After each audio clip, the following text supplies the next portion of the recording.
ભોજન એટલે કે ખાવાનું આપણા બધા માટે આ કેટલી અંગત અને કહી શકાય કે એકદમ સ્વાયત્ત બાબત છે નહીં? જાણે આપણા શરીર પર આપણું પોતાનું રાજ. પણ આ જ ભોજન ઘણા ઘરોમાં દરરોજની માથાકૂટ અને ટેન્શનનું કારણ બની જાય છે. જરા વિચારો એ દ્રશ્ય જે લગભગ ઘણા ઘરોમાં રોજનું છે. જમવાનું ટેબલ જાણે કોઈ યુદ્ધનું મેદાન બની ગયું હોય. શું ખાવું, કેટલું ખાવું, આ શાક કેમ નથી ખાવું, આ બધી દલીલોથી મા બાપ સાવ થાકી જાય છે. ઘણાને તો એવું જ લાગતું હશે કે જાણે તેઓ રોજ એક હારતી બાજી લડી રહ્યા છે. તો પછી આનો ઉકેલ શું? જુઓ, આજે આપણે જે વિષય પર ઊંડા ઉતરવાના છીએ એનો આધાર એકદમ ક્રાંતિકારી અને કદાચ થોડો ચોંકાવનારો વિચાર છે. આ વિચાર આપણી વર્ષો જૂની માન્યતાઓને સીધો પડકાર ફેંકે છે અને એક સવાલ પૂછે છે: શું ખરેખર બાળકોને એમની મરજી મુજબ ખાવા દેવા જોઈએ? ભોજન અને વાલીપણાના આ જટિલ સંબંધને એક તદ્દન નવા દૃષ્ટિકોણથી રજૂ કરતું આ વિશ્લેષણ જગદીશ પાટણકર દ્વારા તૈયાર અને પ્રસ્તુત કરવામાં આવ્યું છે. તો ચાલો સૌથી પહેલાં એ સમજીએ કે આ કંટ્રોલ પાછળનો હેતુ શું હોય છે. મોટાભાગના મા બાપ એવું જ માને છે કે બાળકો પોતાની મેળે ખાવા પીવાની સારી આદતો કેળવી શકતા નથી, એટલે એમના સારા સ્વાસ્થ્ય અને પોષણ માટે આ નિયંત્રણ જરૂરી છે. અને આ નિયંત્રણને લીધે શું થાય છે? ખોરાક પોતે જ એક હથિયાર બની જાય છે. સારું વર્તન કરો તો ચોકલેટ મળશે, શાકભાજી ના ખાધી તો સજા. આનાથી ખોરાક સાથેનો બાળકનો જે સંબંધ છે ને એ એટલું ગૂંચવાઈ જાય છે કે લાંબા ગાળે એ નુકસાન જ કરે છે. તો આ સારા ઈરાદાથી બનાવેલા નિયમોના એવા કયા પરિણામો આવે છે જે આપણને દેખાતા નથી? ચાલો હવે એ અદૃશ્ય નુકસાન પર એક નજર કરીએ. આ નિયમોના કારણે ખાવાની એક સાવ સહજ ક્રિયા મગજની અંદર એક લડાઈ બની જાય છે. બાળકના મનમાં ખોરાક માટે ગિલ્ટ એટલે કે અપરાધભાવ, શરમ અને અસુરક્ષા જેવી લાગણીઓ ઘર કરી જાય છે.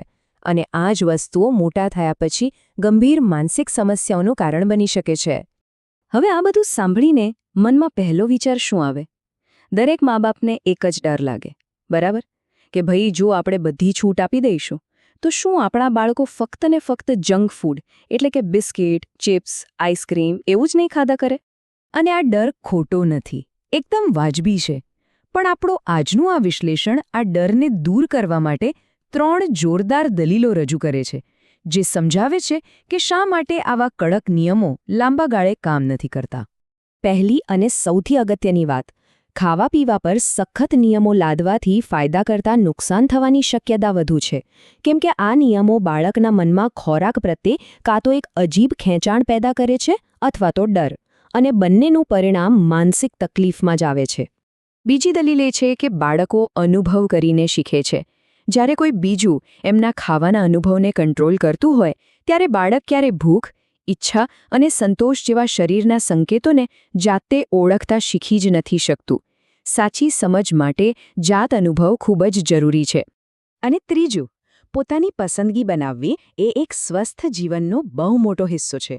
જ્યારે માતા-પિતા પોતાની પસંદ નાપસંદ બાળકો પર થોપે છે ત્યારે તેઓ બાળકની પોતાની સ્વાદની ઓળખ બનાવવાની જે કુદરતી પ્રક્રિયા છે એમાં ખલેલ પહોંચાડે છે. સ્ત્રોતમાંથી લેવાયેલું આ એક સાચું ઉદાહરણ આખી વાતને બહુ જ સ્પષ્ટ રીતે સમજાવે છે. આ બતાવે છે કે જ્યારે બાળકોને છૂટ મળે તો એવું જરૂરી નથી કે તેઓ હંમેશા વધુ પડતું જ ખાય. સમય જતાં તેઓ પોતાની મેળે જ બેલેન્સ કરતા શીખી જાય છે. તો જો નિયંત્રણ અને નિયમો કામ નથી કરતા તો પછી મા બાપની ભૂમિકા શું હોવી જોઈએ? અહીં વાત જેલર કે ચોકીદાર બનવાની નથી, પણ એક ગાઈડ એટલે કે માર્ગદર્શક બનવાની છે. આ બે ભૂમિકાઓ વચ્ચેનો તફાવત એકદમ સાફ છે. એક વિરોધી ચોકીદાર તરીકે તમે સંઘર્ષ પેદા કરો છો, પણ એક મદદરૂપ માર્ગદર્શક તરીકે તમે વિકલ્પો અને માહિતી આપીને વિશ્વાસ કેળવો છો. વિચારો, આપણે ઘરે આવેલા મહેમાનને જમવાનું આપીએ અને એમની પસંદગીને માન આપીએ, બસ એ જ અભિગમ અહીં અપનાવવાનો છે. સારું, તો આ બધી ફિલોસોફીની વાત થઈ, પણ આને પ્રેક્ટિકલમાં કેવી રીતે લાવવું? ચાલો હવે એ જોઈએ કે ઘરમાં વિશ્વાસ પર આધારિત ભોજનની સંસ્કૃતિ કેવી રીતે બનાવી શકાય. આ માટે 4 સિમ્પલ સ્ટેપ્સ છે. પહેલું, એમને જે ભાવતું હોય એ ખાવાનું ઘરમાં લાવીને રાખો, જેથી એમને લાગે કે એમની પસંદગીને મહત્વ અપાય છે. બીજું, ખાવાનું એવી જગ્યાએ રાખો જ્યાંથી તેઓ જાતે લઈ શકે. ત્રીજું, ખાલી ઓફર કરો, દબાણ કે લાંબા લાંબા ભાષણ નહીં. અને ચોથું, જે સૌથી અગત્યનું છે, એમની પસંદગી પર ભરોસો કરો, ભલેને એ તમને થોડું વિચિત્ર લાગે. અને વિશ્વાસ પર આધારિત આ પદ્ધતિ અપનાવવાથી આખા પરિવારને જબરદસ્ત ફાયદા થઈ શકે છે. ઘરમાં જમવાના સમયે થતો ઝઘડો ઓછો થાય છે. બાળકો પોતાના શરીરની ભાષા સમજતા શીખે છે અને ખાવાનો સાચો આનંદ માણે છે. આ આખી કંટ્રોલ કરવાની જે માનસિકતા છે ને, એની પાછળ એક ઊંડી માન્યતા છુપાયેલી છે, જેને આપણે લાલચુ બાળકની ભ્રમણા કહી શકીએ.